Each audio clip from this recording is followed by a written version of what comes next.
Melanie Jordan. I work for Sunshine Coast Health Center. We're a sponsor of the INPM conference. And we're a long-term partner of INPM. And this morning I have the distinct pleasure of introducing to you Dr. Pattakos. And Alex has been speaking throughout this conference. He's participated in pre-conference, we call that session, workshop and panels, and so many of you probably already met Alex, but just a few things about him. He works for Alex is a pioneer in this field of meeting. He's a best-selling author. He is also a speaker, so he's everywhere around the world. He co-founded the Global Meeting Institute, and that organization is dedicated to helping organizations further the cause of meeting and helping people develop more meaningful environments and meaningful approaches to work. Alex, one of his most popular books is Prisoners of Our Thoughts, and it was for sale. I hope everybody bought a copy when it was out there, because it's a great book for bringing meaning to helping people understand meaning, which I think most of us can agree is a complicated thing to explain easily to people that have not been working in this movement for a while. And the third edition of that book is coming out in January, so have a look for it. It's going to have quite a bit of new content by the sounds of it, so I really recommend that people buy that book and buy Alex's other books, including Opa. It's terrific. Everybody, Opa! She goes anywhere, Opa! So Alex, he participated in almost every INPM conference that I've been to, and truly a great partner for us in this. Today's topic is understanding and exploring the deeper meaning of heroism and terrorism based on Greek mythology. If my past experience bears out, we will leave here today with the ability to embrace the complexities of that topic. We will also hopefully have a language to explain it to others and encourage the confidence to step out into those conversations with those around us. So, ladies and gentlemen, Dr. Alex Pattakos.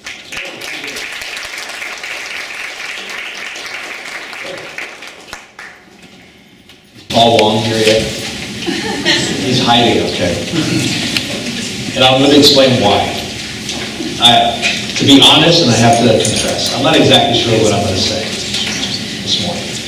And Paul's not here, so I'll have to tell him this later. He can share this with me. This is probably one of the most difficult topics for me to address. Back in, I think it was December of 2015, I was communicating with Paul, and we were talking about me coming to speak at the conference. And I figured, okay, well, he's going to have me speak on, the search for meaning at work, or, one of the books or articles that I've written and we've written. And, it's pretty normal. Like the last conference, I had a chance before the Opa wave. Opa! I got to start on a positive note. Came out. It was easy to talk about something that you spend your time, researching and writing. But in this particular case, this topic, he goes, well, would you be willing to accept the challenge of doing a keynote on comparing heroism and terrorism based on Greek mythology? Well, I am of Greek heritage, very proud Cretan, by the way, and so every English word has Greek roots. You all saw my big baby buddy. And actually I was looking, the stores weren't open yet, but I was going to go to Loblaws and get some Windex. Just in case I, had any difficulties finding solutions, I always knew I could count on my Windex. But the idea of being Greek, of course, that made the idea of Greek mythology be something that resonated with me, and I'd love to talk about that, which I am going to do. I have notes, I have a PowerPoint presentation. That said, the topic was very personal, and I spent a lot of time. Actually, I joke about wife about. She says, "Aren't you done with that presentation yet?" I said, "No, because every day it seemed something new would happen. Either there would be a terrorist attack of some type, or there would be some activity that related to heroic conduct, or I'd wake up in the middle of the night thinking about something in my past." And to kind of relate to that and to give you kind of a little better context personally. I happen to be a U.S. Army veteran. When I was a young kid, I received my draft notice. We had a draft in those days. Rabbi Lerner knows those days. Actually, we were at a conference together on spiritual politics in Washington, D.C. a number of years back. So I resonate very much with the message that Rabbi Lerner will share with you after this. But when I ended up going training, I was sent to a place called Fort Campbell, Kentucky, which is the home of the 101st Airborne, known as the Screaming Eagles. I don't know if anybody, if you're American, you'll know that. If you know anything about World War II, you'll know that the Screaming Eagles was probably the elite Army unit. And I remember going to Fort Campbell, and because my parents were really concerned about me, and I remember calling home, and was talking to my parents on the phone, and they said, "So, how's it going? What are you doing?" And they said, "Well, they're teaching me how to run around the base, carry my rifle. I can put my rifle, take it apart, put it back together again, blindfolded, because that was part of what we had to do. And I learned a whole new phrase, a whole new mantra. Kill a commie for mommy." So this was not something that, again, I was a young kid. And when I got out of the service, and I came back to the States, I was 21 years of age. And nobody thanked you for your service. In fact, if anything, we were told, number one, to get rid of your uniforms. Don't let anybody know. Grow your hair as fast as you can. And don't let anybody know where you've been. Because people literally would spit on you. And I had that experience at age 21. So I have a very different perspective. And so when I think about this topic, and when I thought about it for these last months, the idea of dealing with some of these issues was very personal. So it was very different than a cognitive, behavioral kind of, I'm just going to give you this intellectual presentation and see how that goes, which obviously would be much more comfortable. So I don't want to start on a down note, but I just want to give you, that's the reason why I'm not sure if I end up channeling some of my brothers and sisters or some other things that are happening in my past. Because as you're going to see when we start talking about mythology, I have to carry my own demons with me. And we all have demons, and we all have, good demons, and we have not so good demons. And so it's up to us, and that's going to be one of the key messages of this presentation, is understanding that there's a moral compass, and we have to kind of follow that as a guide. And hopefully that moral compass is focused on meaning, and I'll get into that in a little bit. The other thing I think that's important is that I am Greek, so I'm proud of that. And I remember yesterday, and I'm not going to mention who it is, he knows who he is. But I remember after a session, I made a little presentation, and I'm outside in the hallway over there, and somebody comes up to me and he said, "Did you take your Ritalin?" And I said, "No, I'm Greek." All right? I'm not going to mention it, but okay. All right? But he's already laughing, so I know that he knows what I'm talking about. But the interesting thing is, part of my passion, and part of my passion for this topic, is the fact that I made it. I got out at 21. Many of my, again, brothers and sisters and colleagues and so forth never had a chance to go past their early 20s and to live, a fuller life. And so for me, my passion, my enthusiasm, which comes from the Greek, manifesting the God within, the spirit within, comes in large part because I would be very, very narcissistic, and we'll talk about that a little bit, and self-centered, if I didn't think about the fact that I'm blessed, and I'm blessed to be here today. Every day I get up, and in Santa Fe I look at the mountains. When I'm in Canada, I can look at friends, I can look at the lake. When I'm in Greece, I have family and so forth. So, those are blessings, and so we all have to count those blessings. And so when I put this topic into this kind of meaning, existential context, I hope that everybody is reflecting. And I will at the very end, give you a couple of items that I call my call to action, which hopefully will be a nice segue to the keynote that Rabbi Lerner will deliver.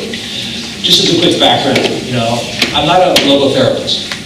I'm not a psychologist in that sense. I was a therapist many, many years ago, and I gave that up because I got frustrated with the mental health system, or what I call the non-system of mental health, and I became a political scientist. And I became a political science professor. I had opportunities, again, blessings in my world, to work with some great minds, I had a chance to be one of the first faculty members of the Kennedy School of Government to focus on the oxymoron, innovation in government. So that was a wonderful opportunity. I had a chance to work with the White House under 3 presidents. I've done a lot of international conflict resolution in places that were, torn apart by, not just economic crises like in Greece right now, but civil unrest. And my main interest in psychology became the interest in political decision-making, political psychology, and organizational psychology. And so the introduction about the Global Meaning Institute is really about not just businesses, but government and nonprofits. How can they make meaning-centered decisions, policies, procedures, impacts, and so forth? And so that's a major piece. And then, of course, the influence I had personally with Dr. Viktor Frankl has totally guided my life. And I remember staring in his eyes, and I'm obviously taller than he was, and I remember all the experiences I had, not just because I'm up on the stage here, but I remember the experiences I had, and I'm thinking, no matter what experiences I had, his were worse. And if he can be so passionate, so enthusiastic about life, there's no way in heck that I can not show that. So, no, even if somebody prescribed Ritalin, I would not take it. Okay. So the idea here is, let me kind of start this, and again, I'm not sure where this is going to go other than the slides. You'll know that part because that's at least organized. Many times in this conference, we already heard there's a crisis in meaning. There are crises all over the place. Right? There are crises in terms of economics, people feel insecure, our personal lives are kind of, not quite the way we want. We think we have this illusion of control. The idea is that the workplace is something, again, where we're going to see here that both heroism and terrorism applies to work. It's not just about, Islamic jihad or something like that. So I want to broaden that perspective. And obviously, this whole idea of the crisis of meaning, which is really the crisis behind all these other crises, occurs at a societal level. And that's something that we have to kind of maintain. Personally, in terms of my own meaning, let's see if I can pass that. Personally, here's another interesting story, personal story, and I think it's relevant to this. Like I said, I did some deep searching. I should have really needed some psychoanalysis to be ready for this keynote. There's a Greek god, Ares, Greek god of war. But it wasn't that many years into my adulthood that I needed to get a birth certificate. And believe it or not, I had a hard time getting it. And the reason I had a hard time getting it is that my parents never told me that when I was born, they named me Ares, the Greek god of war. And my father was a soldier in World War II. And he was on the beach. He saw Saving Private Ryan at the first scene. We didn't talk a lot about it. But for some odd reason, he called me Ares. I didn't know that until I was an adult. I found out that my name was changed to, in Greek, Alexandros, Alexander, which means helper of mankind, humankind, when I was baptized in Greek Orthodox. So fortunately, I don't know if it's a metaphysical thing or destiny or fate, whatever, I go from the Greek god of war to helper of humankind, humanity. So to me that means something, and so that was another, again, I didn't learn this until later on in my life. There's my father up there, Zeus. But this is Mount Olympus. If you've ever been, how many have been to Greece? Okay, so most of you. So have you ever climbed Mount, you can't go all the way to the top, but if you ever been to Mount Olympus, it's a great hiking place too. Right now Greece needs all the tourism you can get, so I highly recommend it. If you haven't been to Greece, go. But this is an opportunity, and part of what we do with our work is we actually bring clients to Greece and take them in the footsteps of Socrates and Plato and these great myths and so forth. So that's really important. But going from the Greek god of war to helper of humanity, mankind, humankind, led me to things like, after I got out of the service, I got involved as a foot soldier in the war and poverty programs. I worked in the south side of Chicago for years, and got into mental health for a while and so forth. That's when I started getting really frustrated about, wanting to get into the politics of mental health, just because I felt that, unfortunately, so many years later, we're still struggling with support for mental health services, and it's just bizarre. Honestly, like I said, I don't know exactly what comes out of my mouth sometimes. This is like channeling things. But I actually thought that by the time the year 2000 came around, that we'd all be living like the Jetsons. Remember the Jetsons? You know, we're peace, and we're driving around, and we can, let's be together and so forth. I don't know what's going on. So, heroism, terrorism. Well, you've got this fourfold table, which I'm going to kind of describe some examples of it.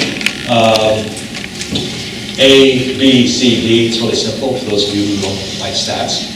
But the idea is that there's terrorist activity and heroic activity and conduct at the individual level and at the group level, the collective level. And the reason I'm putting this up here when we get into some examples is because a lot of times when you hear the word, the first thing that comes out of mind is you think about a suicide bomber. And this has come up several times during the conference. People say, well, is that a meaningful enterprise, being a suicide bomber, or I think Paul Wong said, being a drug cartel leader? And so I'm going to explain a little bit more about what that is. But what I really want to kind of lay out here is that there are different types of heroes. There are different types of terrorist activities. And it's very interesting because both of them I found in my own preparation for this are really functions of purpose and meaning. And they're also, importantly, manifestations of values and goals. And that becomes an important element. And then another key element, you got to write this down, folks, for your notes for the final, is that they all also are manifestations of levels of consciousness. Okay, so being aware, so we're going to get into that, aware and intentionality. And then another word I want to throw out here right now, as we think about heroism and terrorism, as we go through this, is I want you to think of synonyms and antonyms. It's a really fascinating thing, because when you start to think about, for example, the antonym of a hero, the first word that pops up is coward. If you Google the antonym of terrorist, it's really, you actually find discussions on blogs saying, well, what is the antonym of a, is it an anti-hero? I mean, what is it? And so it's a very interesting thing that word has connotations that make it very, very difficult for people. But the idea behind heroism is, obviously, if we start with heroism, it's about courage at one level, because that's a key element when you look up definitions and correlates. But courage, of course, is not the absence of fear. As I wrote in Prisoners of Our Thoughts, it's about the ability, particularly the willingness, to walk through the fear, to go into the darkness of the labyrinth, to use not just a Greek labyrinth metaphor, but also to think about it in terms of, we get into Joseph Campbell's notion of the hero's journey. So the idea here is that the hero has a continuum of behavior and conduct. And again, it's either individual or it's collective. And if it's collective, it's going to be, it's going to be groups that are actually trying to accomplish social aims. And they're very heroic. Particularly the more heroic they are, the more they're going against the flow.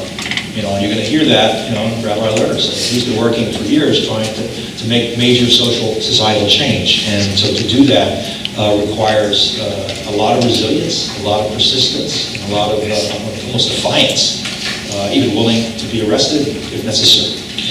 But the intrinsic motivation of heroic conduct is the will to meaning. That's what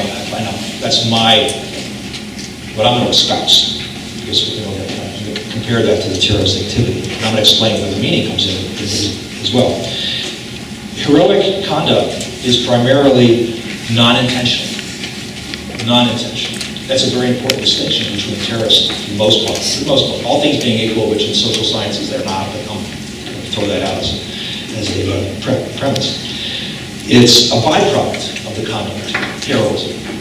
Most people, whether you're in the military, whether you're a policeman, fireman, and I'm going to give some other examples, do not intend to be a hero. That's not their intention. Even when I was, getting ready to enter the military, I had a hero in my mind, Audie Murphy, who was a World War II hero. And so it was in my mind because that was what I was hearing. Oh yeah, you can be patriotic and just imagine yourself getting up on a tank and just wiping people out and so forth. I mean, the brainwashing that was going on at that time was mind-boggling. So the idea here is that most people are not intended to be heroes. There's no really common use of the word heroize. We hear terrorize, don't we? But we don't hear heroize. Well, I want my kids to be heroes. Okay, but it's a byproduct of that positive connotation, and it's also inspirational. So if we look at some of the heroes, like here's an example of one who obviously became a real Superman after his accident, his horse riding accident, jumping accident. Christopher Reeve, who I wrote about in Prisoners of Our Thoughts. And Christopher Reeve, who was obviously, that was the original, not the original Superman. Somebody really want to make sure that I didn't forget the original TV Superman, okay, which I used to watch. Okay? But Christopher Reeve is significant in this case because of all the things he did after his accident. I mean, his disability did not stop him, and his book, Still Me, is pretty powerful, and it kind of reminds me of some of the things that Viktor Frankl wrote about. The one case of the one young man who broke his neck in a diving accident. It said the accident broke my back, but it didn't break me. So Christopher Reeve is somebody, but so is his widow, his wife, Dana Reeve, who unfortunately died after taking care of him for like 10 years. She died, ironically, paradoxically, of lung cancer, and she never smoked in her life. She was another hero that we can look at. So there are a lot of everyday heroes. And this is kind of an example. I mean, Michael Jordan's quote, "My heroes are and were my parents. I can't see having anyone else as my heroes." Well, think about how many of you have parents, or a parent, in case of a single parent, in case of, a grandparent, that's a Greek yaya, grandmother over there, who so many Greeks, they look to their grandmother, and you all, I'm sure you can say my grandfather, my grandmother. Actually, when we talk about Oppa, every once in a while they'll lift up the energy. When it comes out in German, okay, they have to say, well, you got to make sure it's the Greek Oppa, not grandfather. Because in German, Oppa and Oma is grandfather and grandmother. And I said, well, you know what, it's still inspirational. So you're getting inspired by your grandfather, so that's okay. Bullies, all right, to stop a bully. That's the hero side. The bully is going to be the terrorist side. And then, of course, survivors of breast cancer. These are heroes. These are inspirations. And these are the kinds of people that totally, in most cases, are not just every day, but they're unsung. People don't hear about them very much. Even though today I'm noticing more and more heroes popping up in popular culture. We're seeing that. We're seeing heroes. People are having heroes in their, through the media, television, movies. Books. Just think about that. I don't know if it's today or not. The new Harry Potter book is being released. Everybody's waiting for that to happen. I know personally, in terms of popular culture, one of my heroes who read Prisoners of Our Thoughts and was one of the people who I acknowledged in the book because he was such a supporter of our work, was a hero when I was growing up. An actor by the name of Clint Walker. I don't know if anybody remembers the name of Clint Walker, but Clint Walker played on TV years ago, and if you're young, you gotta have to Google this, sorry. He played Cheyenne Bodie on TV. He was the first Warner Brothers television show of a Western, and then more importantly, he was in more important in terms of more common knowledge, he was one of the stars of a very, very classic now movie called The Dirty Dozen. He was the big guy. So at least go to YouTube and look up Clint Walker and go through, I have to be careful because as I get older, particularly with students and young people that I work with, I can't say things like, geez, you sound like a broken record. And they go, what? So we have to be careful here about what we do.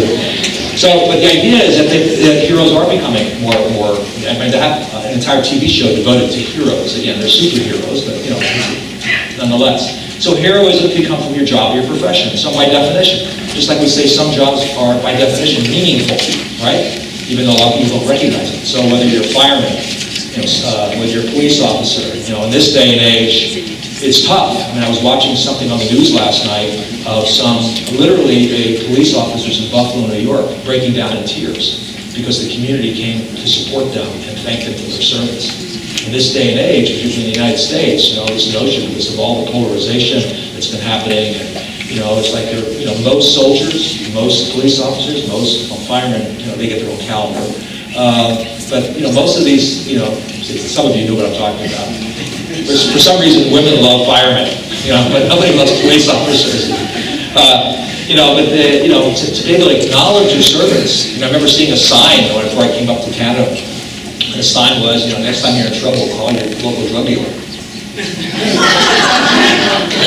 So we have to think about that, in terms of, who do you want to come for assistance? Are you going to call the police, 911, or are we going to have some other number now?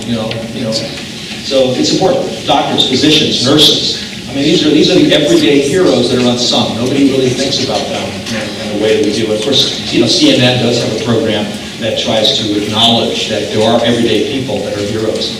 So the hero journey, as I mentioned earlier by Joseph Campbell, but most of you are familiar with Joseph Campbell, right? If you're not, please read it. But he really kind of looked at the hero's journey, and many of the things that he talks about, including some of his references to the labyrinth and so forth, and to the gift of the goddess. He actually is referring to some of the things that I'm going to talk to in a minute.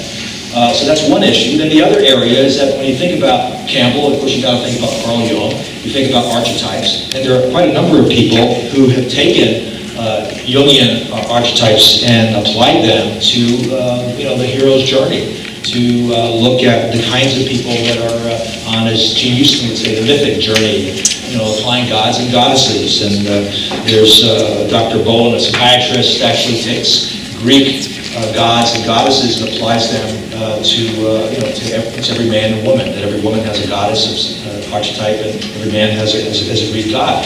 So these are things that are just going to get us into the mythology section here of my presentation. And I hope somebody does put up a sign or something, so I know, because as a recovering academic, I can go on for 16 weeks. So, and this is just a quote. I won't read it, but it's a quote basically depicting the head. This is like, because everybody wants to have something, a slide on neuroscience. So this is my slide on neuroscience. And our brain it's not our brain on drugs. It's a labyrinth. And our brain is like a labyrinth. And, we don't really know what the hell we're doing. We really don't. I have another slide for when I do leadership presentations of a dog leading a whole bunch of hunters, right? And they're all out in the woods. And the dog, it has a quote from the dog's saying, "I can't smell a damn thing." But a lot of us, we just assume the leader. Well, you're the leader. You know where we're going, right? You're the president. Tell us what to do. You want to be president, tell us what to do. So, but the idea here is that the labyrinth is, again, something that I'm going to get into here in a second. On the left, how many recognize that face? Captain Sully. All right, you remember the plane, right? A U.S. Airways plane that landed in the Hudson. Unbelievable. Think about it. You know the story. If you don't know the story, read versions of our thoughts. There's a whole section with synopsis of it. But, there's a movie, Tom Hanks is playing Sully, coming out. Did anybody know that? New information for some, most of you. And, and the thing is that, he waited, and his crew, and, his co-pilot, and he made sure that everybody was off. And, just imagine being, at the airport and having a pilot calling in and saying, "I have to land, it's an emergency landing," and they're trying to tell you what airport to go to, and it says, "No, not going to work. Going into the Hudson." Just imagine it. Can you imagine going to the loudspeaker and telling passengers, it says, "We're going to land in the Hudson." So, but the thing is, this is heroic conduct. But did Captain Sully say, "I want to be a hero. I want some birds to go into our jet engines and force us to land in the Hudson River so that I can say that I'm a hero"? It doesn't work like that. What about the heroes that went into the Twin Towers after 9/11? Police officers, firemen, firefighters.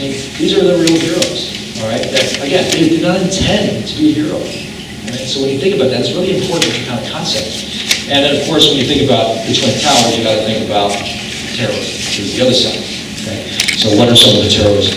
So again, there's a broader perspective to terrorism. In this case, instead of the conduct, the focus is the target. So is the focus the individual, a group, like an organization, a business? Is it family, a neighborhood? Okay, or is it society? So this is the thing. So there's a continuum, and I'm trying to broaden this because again, I don't want the terrorism and the heroism thing to be primarily looked at. Some superhero on the heroism side and jihadist on the terrorist side. So what are some types? Well, think about it. You've got obviously the lone wolves. Boy, there are a lot of lone wolves. You notice that? A lot of lone wolves around the world. But you've got dictators, right? And And I'm just going to let you fill in the blanks and you start thinking about dictators. But you got Hitler, you got Mussolini, right? You got Stalin, all right? You have people who look like average people up in the upper right. They go to work and then they become a terrorist, either affiliated with a group or not. You've got totalitarian dictators, obviously. You've got cult leaders. You've got really micromanaging a-hole bosses that are just terrorizing employees. There was a book that came out around total quality management a number of years ago. The title of the book was Driving Fear Out of the Workplace. That's important. What about bullies? When I was telling you that I guess it was a pre-conference workshop when I was in Hong Kong, spent a week there during a week called Radical Resilience Week, and we were basically giving lectures and talks to school kids of different ages, as well as adults, about not just resilience to deal with bullying, but how the manifestations of bullying turned into not only this fragmenting the schools, but causing depression and increasing suicide. Then we've got, another cult leader, Charles Manson. You've got the more traditional things where you've got domestic violence and, violation of, women's rights. And then, of course, you've got, there's Paul Wong's not here still, but there's his drug cartel leader, finding meaning, taking on ISIS. Okay? So, there's just a wide range of terrorist acts that can take place. So, again, we have to think about that because a lot of the characteristics and a lot of the motivations of all these, have something in common. And one of the things I would say, not only is the connotation negative, but I do attach moral judgment to the difference between the two of them, and I'm going to get into that in terms of what kind of pursuit of meaningful values and goals. But again, think about the antonyms to some of these people. What are some of the antonyms? And what drives some of these people? Like, somebody mentioned Eric Hoffer and the True Believer the other day. So why some of these people, are they that brainwashed, or are they do they have that much belief that they're willing to follow somebody like a Hitler over the cliff? These are important. What about groupthink and so forth?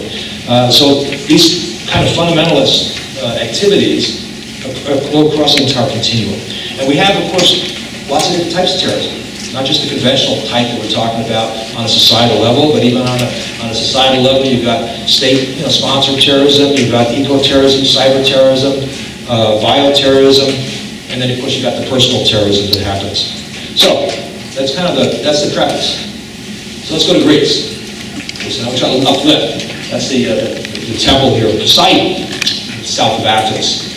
Gotta go if you haven't been. Okay. So you can see that, doesn't that make you feel good? You see that compared to the previous slides?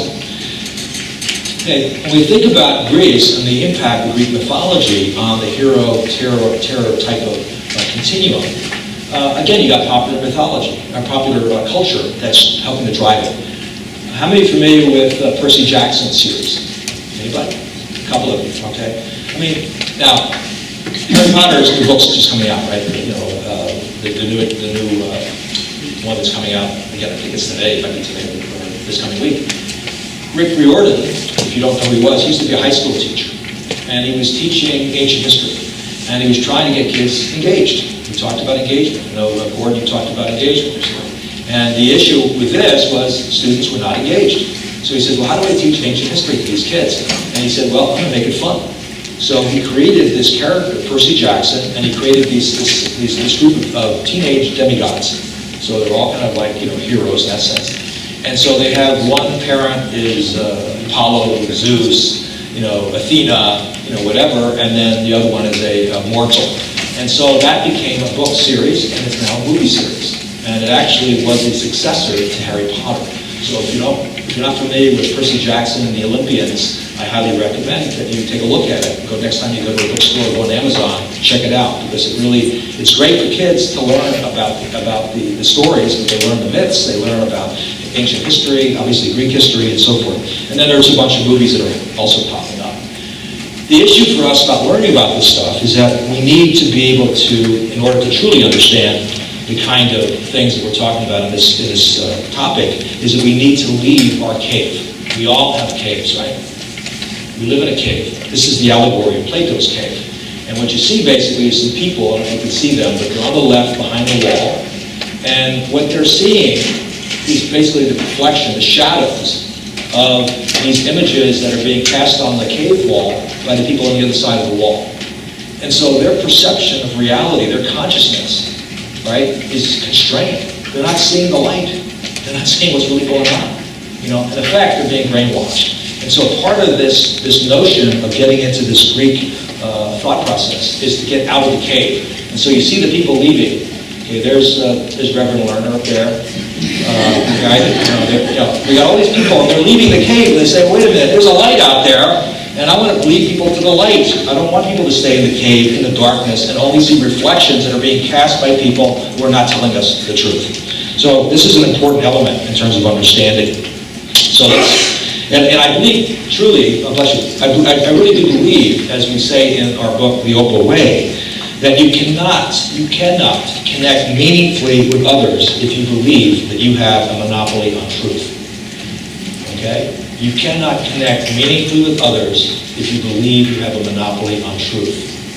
Okay, so this is where my Greek Orthodox priest comes from. I get a chance to say this. And unless you get out of the cave, you can't even explore the truth.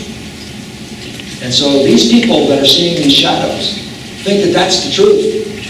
And then they wonder why they can't connect. And so you think about people cross-culturally, across faiths, the divide is getting bigger and bigger in a lot of ways between different groups of people, whether it's based on socioeconomic status, ethnicity, race, and so forth. So we all need to think about the allegory of Plato's cave and get the hell out of the cave. So, where does hero come from in the Greek mythology? It comes from this lady right here. This is Hero. All right? She was, I have to preface this too, is that in Greek mythology, the Greeks were really good in their time. That's what really makes it good for us, because we can say whatever the hell we want, is that the Greeks were very human in terms of their gods and goddesses. And they had their strengths, they had their frailties. They made decisions, they reflected humanity. It wasn't like the Almighty God and they were perfect and everybody else had their failings. In the Greek, in this particular paganistic approach, each of these gods. So, her husband was my father, Zeus. But he also, had problems with her. They had marital problems. But what's important is that her name, I'll say in English, Hera, is the root word for hero. Okay? So that's important. So what does that mean for the Greek? It means protector, safeguard. So that's the key word. So when you think about a hero, you've got to think about a hero as a protector, as somebody saving, safeguarding some belief, your neighborhood, your family, your country, whatever. So this is one of the good times when my dad and Hero were together. They actually got along, but didn't always. They had a lot of problems because he was a philanderer. He was messing around with a lot of ladies at the time, and whatever else, who knows. There he is trying to show off his machoism. And the first Percy Jackson movie and book is about, you all know that besides seeing this, the Olympics, that's his lightning bolt. Okay, so he was the king of the gods. And so the first Percy Jackson book and movie is about somebody stealing the lightning bolt. And so Percy Jackson, these high school kids have to go find it. You got to go to Hades, and there's all this kind of stuff. So it makes it fun. And it makes people want to read this stuff and learn about it. So how about the photo on the left? You can see it, that's the Trojan horse. So think about the Trojan horse for a second. Trojan War, I know that. The Iliad, remember the Homer's Iliad? When you think about a Trojan horse, think about it in the context of not just the negativity, of the possibility of bringing something negative into your life, but you can bring in something positive. Right? And I was having a discussion yesterday with a number of people saying that meaning is the Trojan horse in a lot of work organizations, including government. You can't come in necessarily up front and say, I know most of us try to do, we need to make this organization more meaningful. We need to be more meaning-centered in our leadership, in our innovation programs, whatever it may be. You can't always say that because they're going, well, what's meaning? I mean, we can't even figure it out, right? What's the difference between meaning and purpose and everything else? So I say, no, I can't do that. I got to have something that's concrete. So what we need to do as a community of people who are interested in advancing meaning is look at meaning as the inside of the Trojan horse.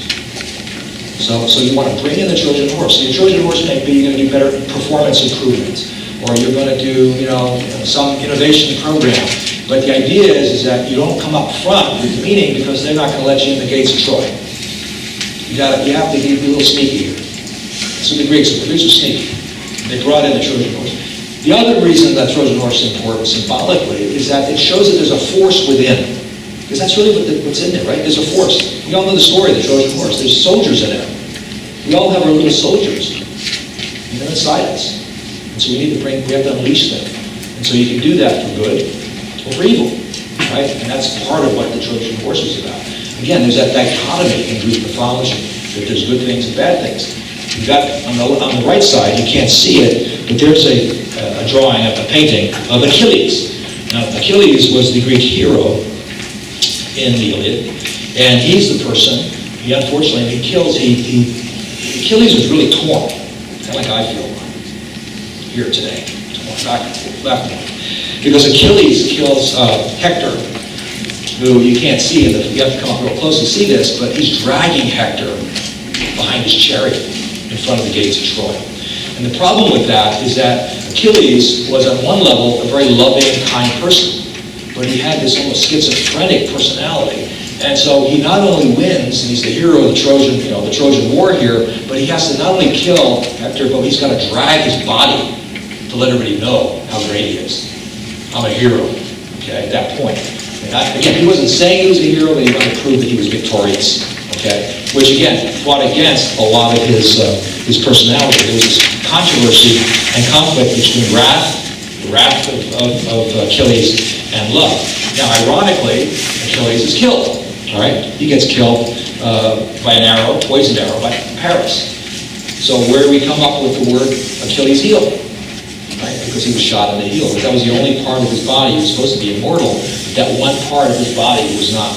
So think about Achilles heel. All of us, whether we're a hero or whether we're a terrorist, whether we're individual or whether we're a collective, a group or an entire society, have Achilles heels. And we have to be careful about our Achilles heels. One, to protect ourselves, which is part of the hero side. Because as a society, I'm going to tell you right now, Canada as a country has an Achilles heel. The United States has an Achilles heel. And if somebody shoots a poison arrow, which some of us believe may be happening as we speak, that could end up being the downfall. That could be the downfall of Achilles as a society. So we have to be, as a hero, we've got to protect our Achilles heel. And think about, so when you're working with somebody, what's the Achilles heel of yourself? What's the personally? What's the Achilles heel of an organization? When you're working and you're advising a company, you're advising a government agency, you're advising a family, what's that potential that could end up doing damage? Oops, went the wrong way. Okay, here's one of our favorite, that kind of referred to Narcissus a little earlier, but this is another Greek myth of this young man who felt he was very, like many of you here, many of the men in this room, feel you're very handsome, and you're just so into yourself. And I'm not going to go into any political discussion. You're so into yourself that what you do is stare at your reflection. So I just let that out there, and I can already tell a lot of you know what I'm talking about. But you're fixated on yourself, right, rather than self-transcendence. So this is an important myth, but you can see how this could end up turning what could be a hero into a terrorist. And when you think about it, you think about a lot of our political campaigning that's going on right now, particularly in the U.S., as well as in other countries, like in Turkey, where the attempted coup had recently. I mean, there's some narcissistic, that's where the word comes from this guy, and we have to give him credit, because he gave us a new word, a concept, and everything else. But we have a lot of narcissistic people who are on the will, who have the will to power, as well as the will to pleasure. Because obviously he was very pleasurable to see himself. And I know I watched a lot of you walking through the halls here, you kept on stopping at the mirrors and checking yourself out. So I know that that's true. So this is human nature. So we have to fight that, because we all have that. We have this, how do I look? I look great, mirror on the wall, who's the fairest of them all, and we all have to think about that. It all comes from the Greeks. See, everything comes from the Greeks. I don't even have my Windex, I can tell you that. Okay, another myth. One of my favorites is Odysseus. And by the way, this is being made currently into a blockbuster movie. There's been a number of movies on Ulysses in English, but Odysseus is the Greek version.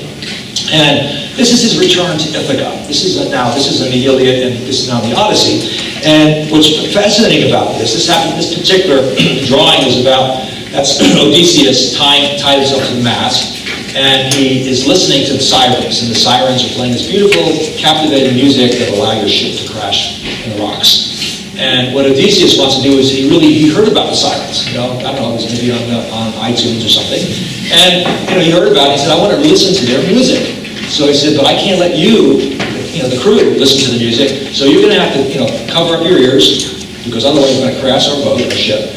But I want to listen to them. So you tie me to the mast and make sure that I can hear them. So don't cover up my ears. And so that's him doing it. That's one of his many challenges that he had in his long trek back home, which is referred to as, you probably heard this, the return to Ithaca. Ithaca is where he's from, in Greece. Well, it's interesting because a journalist in Athens, when we were writing the Opal Way, said that the Opal Way, writing that book, was our return to Ithaca. So it was very interesting. That's why I have a certain connection to Odysseus in that sense. The other thing that really is important about his journey, and I can't go into all of it here because I'm going to run out of time, but you might remember, those of you who've read the Odyssey or familiar with it, that he had, among his many challenges, he had to deal with a cyclops. Remember the cyclops? Which is one eye. You think about it from a hero, because Odysseus was afterwards referred to as a hero, but one of the things he had to do was tame, effectively. I'm going to use tame rather than kill, because he didn't kill him. He had to tame the cyclops. When you think about that in the heroism, terrorism context, what is a cyclops? A cyclops has one eye. It can only see things from one perspective. It doesn't have the two-dimensional ability or the ability to kind of scan the environment in the same way. And that's a powerful symbol, isn't it, of a terrorist.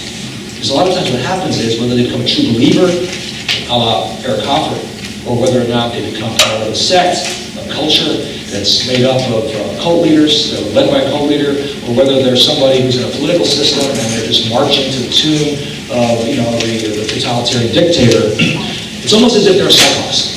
They're cyclopses. And so part of our challenge as heroes is trying to figure out, what do you do with cyclops? You either have to do, and we're going to get into that in the action steps, but that's an important element of, again, coming from the Greek mythology. And then, of course, Jason and the Argonauts had similar kinds of things when he was looking for the Golden Fleece. And that was another, major. There's a lot of these legends and a lot of these things became myths over time, and they were obviously rewritten in many, many different ways. One of my favorites here is Hercules. Why is that important? Because Hercules in Greek is Heracles. Why is that important? Because Heracles is actually, not only was he the son of Zeus, but Heracles means glory of Hera.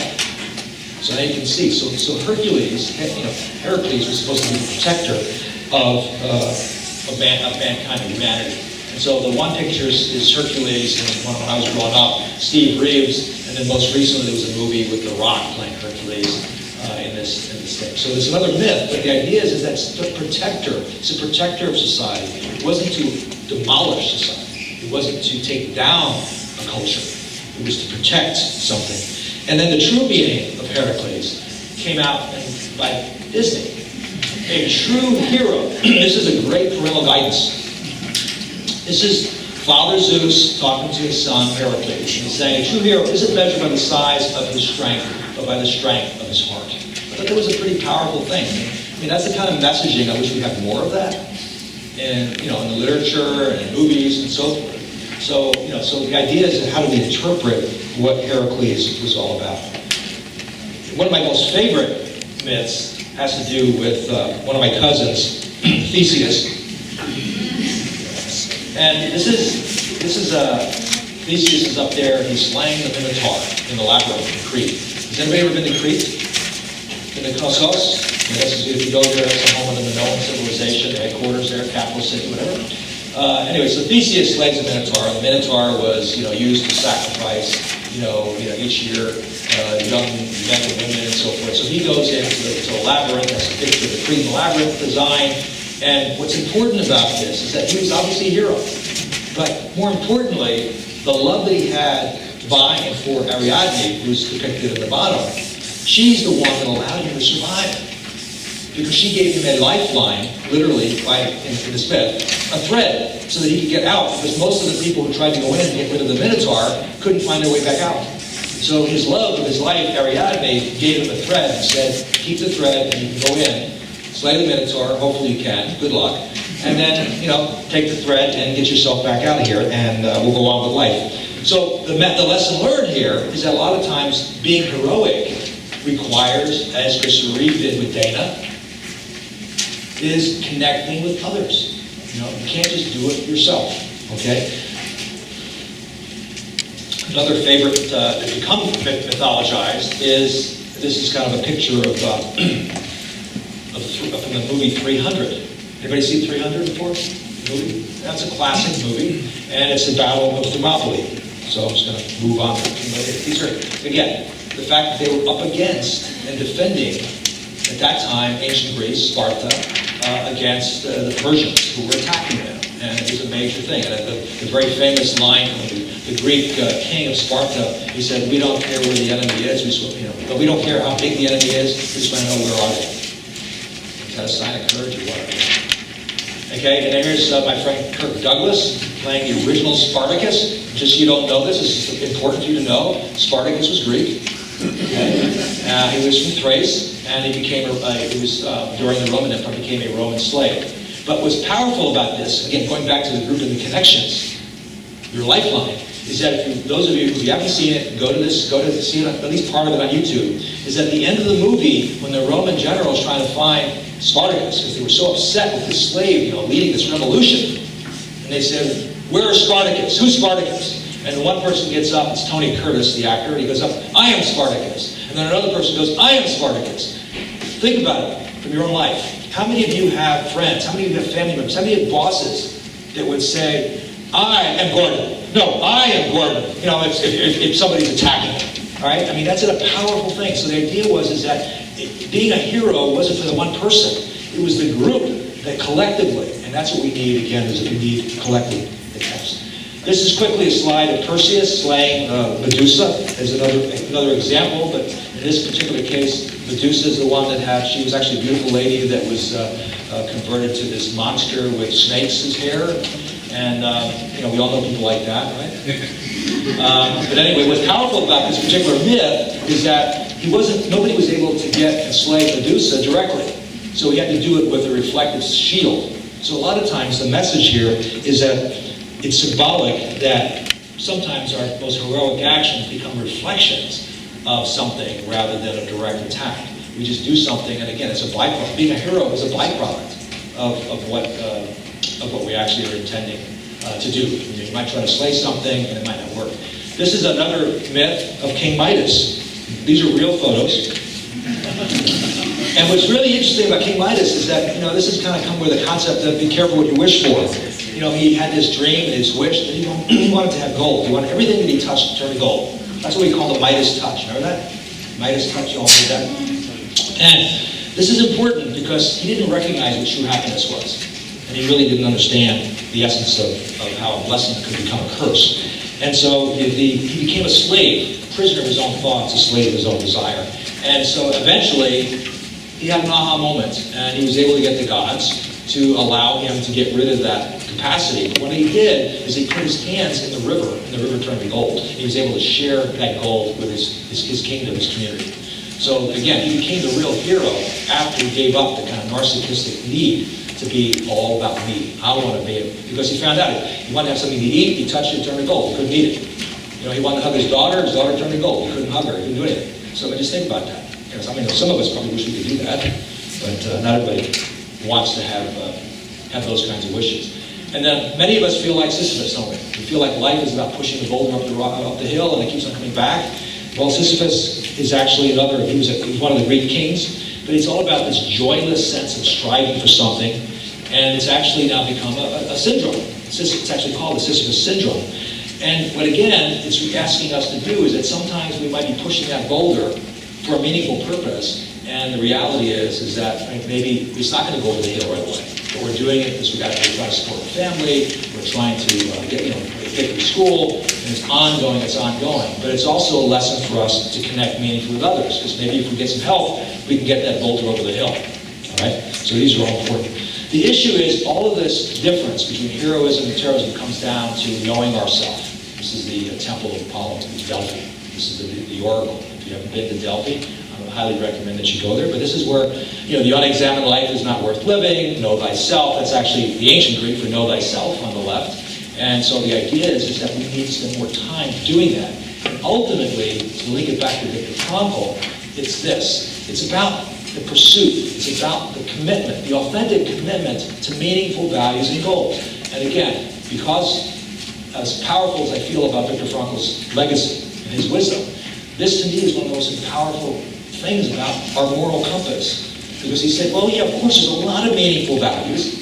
There are a lot of meaningful goals. And I call them in Prisoners of Our Thoughts. I said, well, we actually have different levels of meaning. And some of them are small meanings. I call them mini meanings, like mini-me and Austin Powers. Mini-me, mini meanings. Get that? Okay, got that? They're not as important. But then you go all the way to the other side, you've got ultimate meaning. Okay, you've got a much higher level of self-transcendence and so forth. And so what Frankl said so importantly is that the truth is that love, emphasized, is the ultimate and highest goal to which, in his case here, we're talking about men and women can aspire. And if you think about that as the ultimate meaningful value, the ultimate meaningful goal, that helps you decide which way to go. Because just like the Greek myths, we all have the capacity to do good or evil.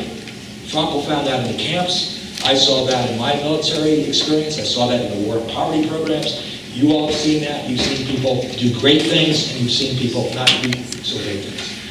Okay, we all are familiar with Malala, all right? She was a Nobel Peace Prize winner in 2014. She probably should have got it earlier than that even. With guns, you can kill terrorists in traditional sense. And use that metaphorically, because guns don't necessarily have to be bullets. We have other ways. Bosses can have their own force of guns symbolically. By threatening to fire people, by changing their job, by taking away their red stapler, if you ever saw Office Space. Okay? There's all different ways of terrorizing people. With education, you can kill terrorism. And again, I'm talking about terrorism the whole way. I'm talking about domestic violence. I'm talking about cultism. I'm talking about fundamentalism. I'm talking about, scaring the hell out of people during political campaigns. All that stuff. It's education, education, education. It's not the economy, stupid. So I may have opened up Pandora's box in this presentation, which actually in real life, in the myth, was a large jar. Pandora's box, you might remember, contains all of humanity's evils. And when Pandora opened it up, the jar, all left. And they flew around. That's where they are. They're all going to the conference. But the one thing that stayed in when she closed it was hope, right? You might remember, it wasn't that many years ago, we had an Audacity of Hope campaign, which I wish we could kind of revisit. But hope is still in there. And that's the idea of what we want to do. So as a review, okay, hopefully this moves over, there it is. There's a continuum, both sides, of heroism and terrorism, and between them. We need to focus on looking at both of them from an existential, meaning-centered perspective, okay, because you can see that there's intrinsic motivators that drive both of them, and there's a moral compass that allows us to decide some freedom of will. That's one of the reasons we were talking about a suicide bomber. I would contend, just like I did when I was in the military, not everybody had freedom of will. Okay? So there are some people who are brainwashed. There are some people who don't really know. If somebody told me that I would get 7 virgins if I blew this room up, I'd have to give that up. Okay? We have to make those choices. And that's important. And then the lessons of how Greek mythology and human nature relate to each other. So the key takeaways as I close this, and you all hopefully will end on a positive note, is that we all have both heroism and terrorism tendencies. There's a predisposition. Some of us have to go one way or another. That's why we have to understand it. As a psychologist, as somebody who's a therapist, as somebody who's an educator, you need to be aware of this. We don't want to have a Columbine. Okay? This doesn't have to happen. All right? Individually, you got to broaden your perspective. You got to get outside of Plato's cave and see the world in a broader way. Right? One of my complaints about the United States, and patriotic, even though I'm moving back to Canada, but I'm frustrated when I'm in the States because when I think about how few people seem to even have a passport, let alone go anywhere. And then they wonder why they have issues dealing with other cultures. Well, we don't spend the time. I mean, Toronto's a great example. When I talk about multiculturalism, when I taught at the University of Toronto, I felt like my class was United Nations. It was amazing, and I had to be very careful, because I remember doing an exercise once. We was talking about in organizational life and management, one way to have innovation is to get rid of sacred cows. And I had a bunch of Indians in class. They weren't Native American. So I have to kind of rephrase that. Okay? So you got to be careful. That relates to awareness. Know thyself. Understand your core values. What drives you? Is it the will to meaning, or is it the will to pleasure or power? Okay? Some people have a lot of pleasure in hurting people. Hurting animals. I hate that part. Those of you, if you're animal lovers, dogs, and one of my heroes is my dog. Okay? Unconditional love. Got it. And then collectively, it's about self-transcendence. It's not about us. It's not about us being narcissistic. It's helping others to feel belonging, sense of empathy, love, education, in order to decrease the anger and the isolation. Because I think those are some really major drivers that cause some of these issues. So with that, I'm going to end, and hopefully you'll be able to have a nice segue when Rabbi Larry comes in and gives you his perspective on heroism